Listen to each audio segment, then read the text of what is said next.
Aujourd'hui, nous allons préparer une recette avec beaucoup d'odeurs et de saveurs, du céleri et de la truffe. Deux produits riches en arômes et surtout en saveurs. On va travailler donc ces produits sous forme d'un soufflé, une façon un peu gastronomique et délicate donc de les déguster. Je ne vous en dis pas plus, même si j'avoue que j'en ai dit pas mal déjà. Allez, je suis sûr que vous allez adorer notre recette. Donc sans plus attendre, voici ma recette de céleri soufflé à la truffe. On va commencer donc par s'occuper de notre céleri rave. Donc il faut savoir que le céleri, vous pouvez le déguster donc sous forme de boule comme celui-ci, donc le céleri rave, ou alors sous forme de branche. Vous savez, bonne branche avec les feuilles qu'on met généralement dans la sauce tomate. Donc peut se décliner aussi en cru qu'en cuit. Donc ce légume vous propose une multitude de possibilités pour le déguster. Il est originaire principalement de la région méditerranéenne et il apporte énormément de valeurs nutritives comme le potassium ou la vitamine C. Il aide aussi à la coagulation du sang et réduit le risque de maladies cardiovasculaires selon des études. Donc la consommation en grande quantité de céleri pourrait empêcher le développement a priori du cancer du pancréas. Mais bon, je ne suis pas médecin, c'était juste une petite info.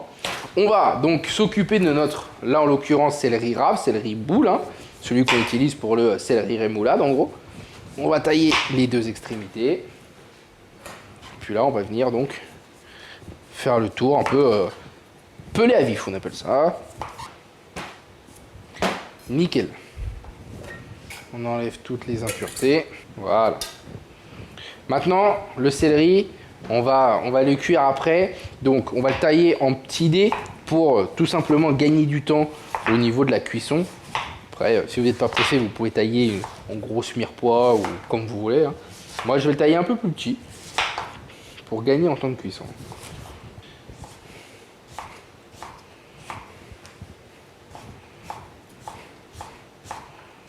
Je vais récupérer ma casserole direct. Maintenant, le céleri, on va le balancer en cuisson. Donc, sur une plaque à fond, entre guillemets, et on va venir recouvrir d'eau.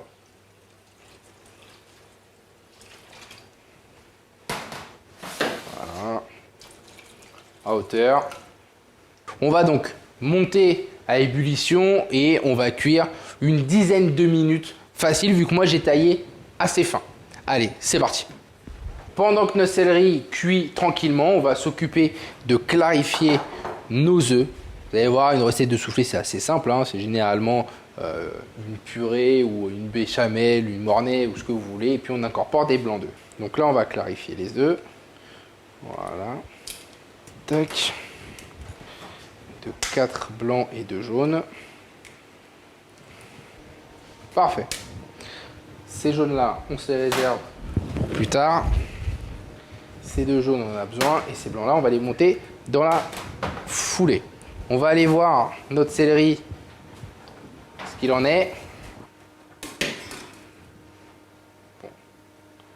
On va le laisser encore un peu. En attendant, on va s'occuper tranquillement de notre truffe. Donc, je vais récupérer une truffe pour la hacher, ce qui on viendra la mettre après dans notre préparation de céleri.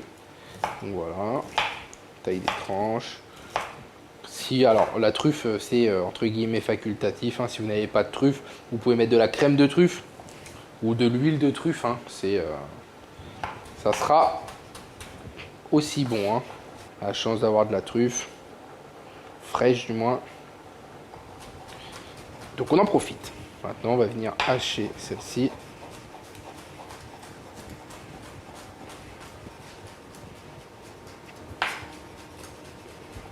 Alors moi je garde quand même des gros morceaux de truffe. Je veux quand même qu'on se sente sous la dent. La deuxième, on va se faire quelques copeaux. Donc mandoline, bien aiguisée.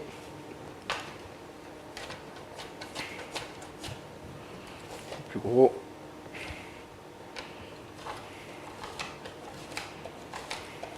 Super. Ça c'est magnifique. On va aller voir notre céleri. Je pense que il est au top. Allez, on va regarder ça ensemble. Voilà, vous avez vu là, c'est plus que cuit, on est nickel. Là, on va mixer notre céleri pour le rendre en purée. Donc je récupère mon mixeur bowl. On va bien égoutter au maximum notre céleri. Et on va le mettre dedans. Je pense qu'on va se faire ça en 2 fois. On va récupérer la moitié de notre beurre. Voilà. Et là, c'est parti. Mixage.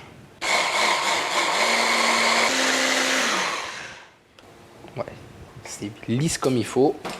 Alors, cette purée, moi, ce que je vais faire, c'est qu'on va la dessécher pour enlever en fait un maximum d'eau.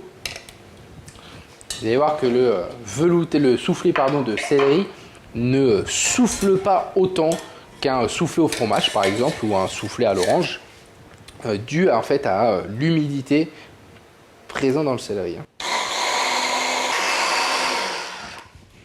Là, on a donc notre purée de céleri. Elle est au top. On va se la faire dessécher un petit peu à feu doux pendant, allez, on va voir ça pendant 5-6 minutes, on va voir ce que ça donne. Notre purée est en train de sécher, donc on va voir ce que ça donne. Nickel. Vraiment, il faut enlever le maximum d'eau, hein, je vous l'ai dit. J'insiste là-dessus, mais c'est important. Nickel. On commence à accrocher au fond, donc on commence à être bien. Ça, c'est bon. On va se la réserver ici. Et on va monter nos blancs. Donc, les blancs montent mieux quand les œufs sont à température ambiante. Enfin, du moins les blancs d'œufs. Hein. On pourrait se le faire à la main, c'est vrai, mais bon, on a la technologie maintenant, donc on va en profiter. Allez, c'est parti. On va monter ça tranquillement. Bon, on va voir ce que ça donne. Normalement, on peut retourner son bol sans que ça tombe. Hein. Parfait. C'est que les blancs sont bien montés. Avant de continuer ça, juste on va se préchauffer notre four à 180 degrés. Pour notre appareil à souffler, on aura besoin donc de notre purée de céleri. On va ajouter nos truffes hachées dedans. Et en premier lieu, nos 2 jaunes d'œufs. On va venir mélanger. Voilà. Petit fouet, ce sera plus facile. À ce moment-là, il faut goûter. On va goûter l'assaisonnement. Bon, sel, poivre. On regoute. Bon, pas trop gourmand, pas trop gourmand. Juste comme ça, je peux vous dire que c'est de la bombe. Hein. Maintenant, on va incorporer donc nos blancs d'œufs délicatement. Ça incorpore délicatement, bien aérien. C'est ce qui va faire que notre soufflé va souffler. Donc là, je pense qu'on est bien. On a bien incorporé les blancs. Super. On va passer à la dernière étape avant cuisson. On va beurrer nos moules avec, donc bien évidemment, du beurre. Hein. Beurre bien pommade. On vient bien faire le fond. Donc ça, on va juste faire ça sur tous parce que le plus important, c'est ce qui va se passer sur les bords. Comment on beurre nos moules sur les rebords. Les bords, très important. Vous prenez votre beurre et vous partez du fond et vous remontez. Ça vraiment, c'est primordial. Ça va aider votre soufflé en fait. Ça va lui donner la direction à avoir. Ça c'est important. Donc du bas vers le haut. Parfait. Là maintenant, on va récupérer notre appareil soufflé céleri et on va venir remplir nos moules généreusement, quasiment à ras. On va juste tasser délicatement pour pas trop faire retomber les blancs, hein, c'est important. Bon les amis, c'est l'heure. Allez, c'est parti, 30 à 35 minutes. On va aller voir donc nos céleris, ça fait déjà 32 minutes exactement. On va voir ça de suite. Donc, ne soyez pas surpris, vous avez vu, ils sont montés, ils sont soufflés, le céleri ça monte pas des masses, je vous l'ai dit, donc pas de panique, ça va se passer surtout à la déguste. Donc là, hop, on met ça directement sur notre planche. On va venir agrémenter un peu de tranches de truffe. Allez, on va s'en mettre 3. Nickel. Écoutez, ma recette est maintenant terminée. Donc, ça sent extrêmement bon dans la cuisine. Truffe, céleri. C'est un plat qui c'est très très chaud, qui sort du four. Je vais éviter de me brûler, je vais plutôt aller servir mes convives avant que le soufflage qu'on a retombe parce qu'il commence déjà à retomber. Donc j'ai qu'une chose à vous dire, je suis fou de souffler au céleri.